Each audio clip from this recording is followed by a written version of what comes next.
Alors stage music, c'est une espèce de cadre que j'ai inventé en fait pour faire une recherche autour des origines un petit peu de la musique que je pratique parce que je suis en fait musicien expérimental électronique. Et j'avais envie d'en savoir un petit peu plus justement sur pourquoi en fait j'aimais cette musique, qu'est-ce qui m'attirait là-dedans, ces questions technologiques, peut-être aussi des fois le fétiche de l'ancien matériel et ce genre de choses-là.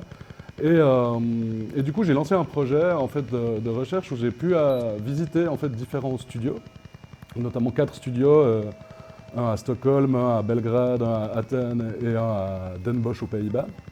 Et dans ces studios, il y avait toujours différents équipements, différents synthétiseurs. C'est des studios qui existent en fait un peu depuis les années 50, à part Belgrade qui a été créé plutôt dans les années 70. Et ce qui était intéressant pour moi, c'était déjà de pouvoir approcher en fait ces anciennes technologies, ces vieux synthétiseurs qu'ils avaient conservés en fait, qui sont toujours disponibles, sur lesquels on peut aller jouer, composer. Il y a beaucoup de musiciens qui vont jouer là-bas encore maintenant.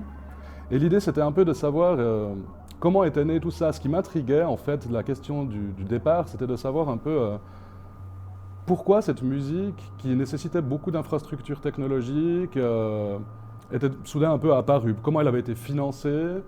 Parce que peut-être que contrairement à différentes autres musiques qui viennent peut-être de milieux plus populaires, qui viennent en fait de la pratique d'instruments des gens, un peu du peuple si on veut, quelque part, la musique électronique c'est un peu différent. C'est une musique dont très peu de gens avaient accès aux technologies. Il y avait quelques studios justement, quelques universités qui avaient du matériel, et très peu de gens pouvaient finalement y accéder en fait.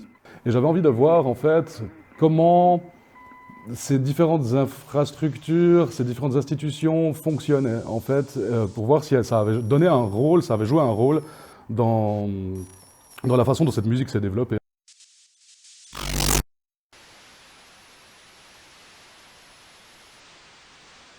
Alors pour Over the Horizon, en fait, qui est cette nouvelle pièce que j'ai créée pour cette exposition, je travaille effectivement avec ces histoires d'ondes radio, et en fait, ce qui s'est passé, c'est que dans la continuation un peu de ma recherche sur ces state music, ces studios et tout, j'ai constaté qu'en fait, tous ces studios étaient plus ou moins très clairement toujours reliés à une institution de radio. En fait, il y avait toujours des radios publiques qui finançaient ou qui voilà, organisaient le fonctionnement de ces studios.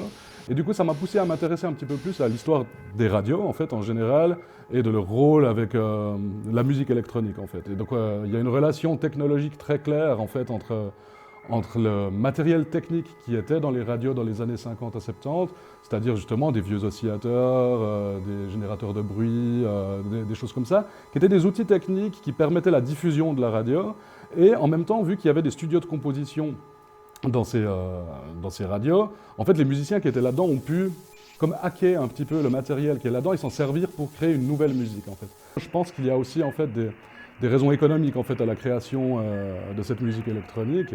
Et notamment, j'en veux pour preuve qu'à l'apparition du premier synthétiseur à New York, le RCA Mark II, un des arguments pour faire que la fondation Rockefeller puisse financer en fait la fabrication de ce synthétiseur, les concepteurs, M. Oussachevski notamment, auraient dit aux financiers que cette machine pourrait à terme remplacer les musiciens en fait.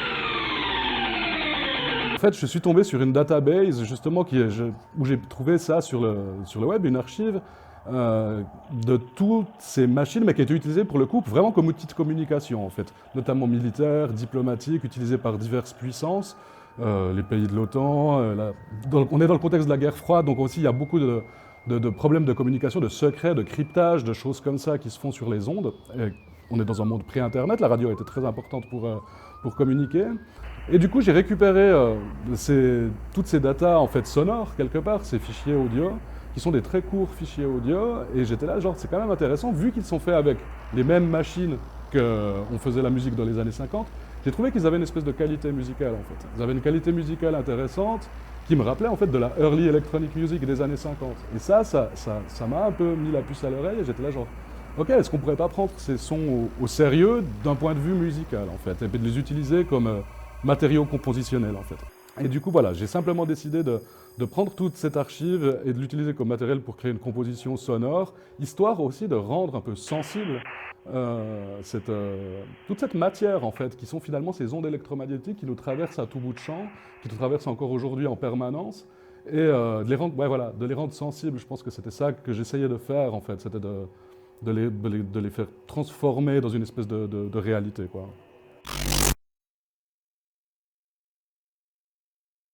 Finalement, il y a toujours cette question avec les arts sonores de est-ce qu'on pose simplement en fait des haut-parleurs et on a cette médiation-là avec le public de se mettre dans l'écoute.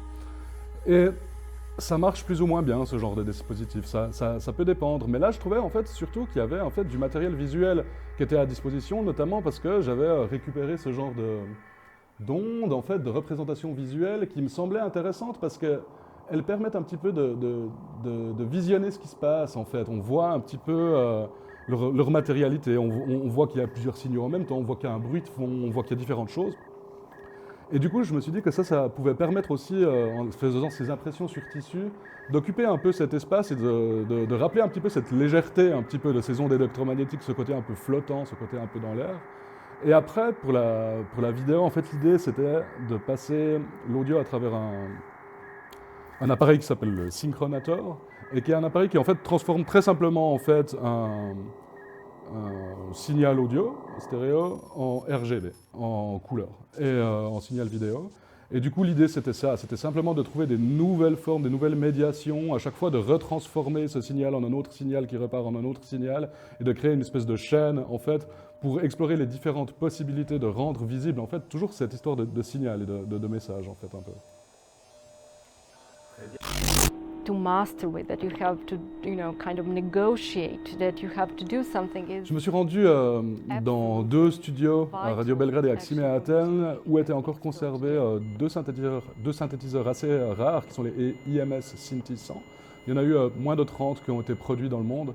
Il y en a encore 2 qui existent, et celui qui est à Radio Belgrade est intéressant parce qu'il a toute une histoire. Il a été acheté durant les années 70, où en fait, ce qu'était la Yougoslavie à l'époque était sous le général Tito.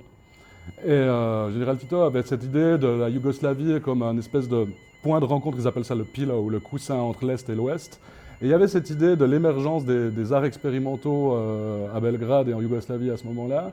Et j'ai fait cette interview de Ksenia Stevanovic, qui travaille justement à Radio Belgrade et qui est aussi une historienne et qui fait de la philosophie là-dedans, et qui connaît très bien l'histoire de tout ça. Et c'est super intéressant parce qu'elle m'a raconté un petit peu mieux, en fait, finalement, comment en fait, ces appareils en fait, se sont retrouvés dans ces radios, à qui ils les achetaient, combien ça coûtait, pourquoi ils les ont achetés à tel moment. Et effectivement, quel rôle a eu la radio, le rôle de Radio Belgrade comme outil de création, en fait, comme outil d'expérimentation.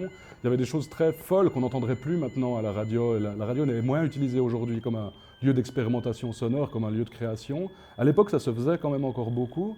Et Radio Belgrade commandait des pièces à des compositeurs, compositrices. Et donc du coup, voilà, elle m'a permis, en fait, c'était intéressant pour moi de mettre cette interview de Ksenia Stevanovic dans l'exposition, parce qu'elle me permet de faire le lien, en fait, finalement, entre cette histoire de la musique électronique et l'histoire des radios. Et genre, dans le contexte de Radio Belgrade, c'est très très clair, en fait, ce lien-là, et ça m'a semblé intéressant pour articuler un peu les différents travaux.